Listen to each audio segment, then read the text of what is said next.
My life and my thinking channel में आपका बहुत बहुत स्वागत है। ये चैनल है जो आपको बताता है कि भी आपने जन्म मृत्यु से मुक्ति कैसे प्राप्त करनी है और आपको क्या क्या कठिनाई आ सकती हैं। मैं आज आपको बताना चाहता हूँ कि अगर आप संसार में रह के मुक्ति प्राप्त करना चाहते हैं तो आपकी जो संतुष्टि है कभी भी नहीं हो पाएगी, क्योंकि भगवान जो कहते हैं कि कर्म को तो भोगना ही पड़ता है और कर्म से छुटकारा नहीं है।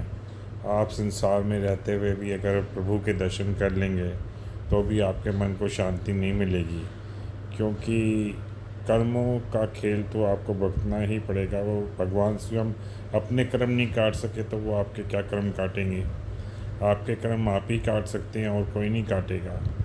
परमात्मा कहते हैं कि सूली शूल बन जाती है, लेकिन जो आपने पाप कर्म किए हुए हैं वो कभी कटते नहीं।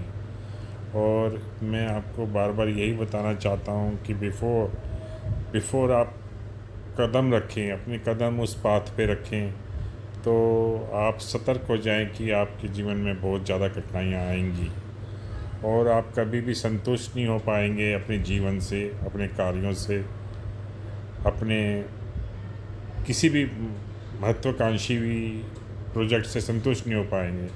तभी जो पुराने टाइम में सन्यासी लोग थे जीवन छोड़ के चले जाते थे, जंगल में रहते थे, क्योंकि जब तक वो जंगल में रहते हैं तो जो साधना करते हैं उस साधना को देख के उनको संतुष्टि महसूस होती है। लेकिन आप जब जीवन में होते हैं तो गृहस्थ साधना कर रहे होते हैं। गृहस्थ साधना में अगर आपके बच्चों को कोई सामान नहीं मिला, आपको कोई सामान नहीं मिला, तो आपकी तृष्णा तृप्त नहीं हो पाती है। जब आपकी तृष्णा तृप्त नहीं हो पाती है तो आप जो भगवान को प्राप्त करने का सुख है वो भोग ही नहीं पाते हैं। तो ज़िंदगी में अगर आप गृहस्थ जीवन जी रहे हैं तो अगर आपको मोक्ष भी मिल जाता है तो पहली बात तो आपको पता ही नहीं चलेगा कि आपको मोक्ष मिल गया।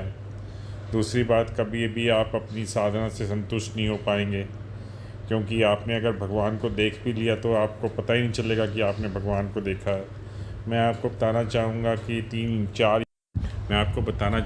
ये 4 युग हैं, और जो ये कलयुग है इसमें भगवान कभी भी पृथ्वी पे नहीं आएंगे और कभी भी आपको दर्शन नहीं देंगे। आपकी आंतरिक आत्मा अगर इसके दर्शन कर पाए तो कर पाए, आप कभी भी शारीरिक रूप में भगवान के दर्शन नहीं कर पाएंगे।